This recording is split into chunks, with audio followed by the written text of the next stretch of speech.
I'm a big fan of Bob Earl. He's passed away, but he was a very big AA speaker in the 80s. And he got famous because he talked about childhood trauma and being wounded when he was young and how people in AA need to deal with those wounds.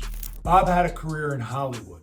And he tells a story where a friend of his, a normal friend, a healthy friend, came to visit him on set. Bob said, when you visit, look what I do, look where I look, don't talk to anybody, don't make any sounds, just try and be invisible. This friend, again, is healthy, and he's sitting there and he's watching, they film a car chase. Director says, action.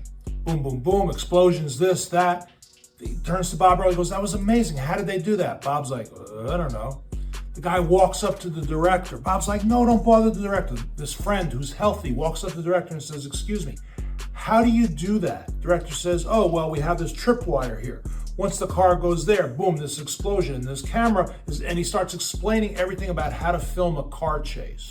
Bob Earl said, and I quote, I learned more in the 3-minute discussion between my friend and the director about how to film a car chase than I had in my 20 years as a Hollywood writer.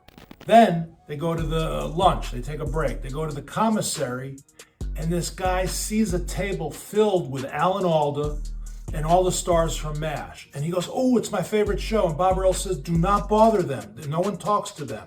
This guy walks up, says, oh, I love you guys. And next thing you know, he's sitting there having lunch with the people from MASH. Bob Earl's horrified. He stands away. Lunch is over. They go back. Same thing over and over again. And then the conclusion of the story is Bob Earl says, that guy, my friend, had more enjoyment out of my career in 6 hours on set than I had had for 30 years in Hollywood. Again, that guy got more enjoyment out of my career than I ever would. Don't be like that. Enjoy what you got. Ask questions. Be comfortable in your own skin. Follow me for more hints on how to be not like Bob Earl and be comfortable in your own skin.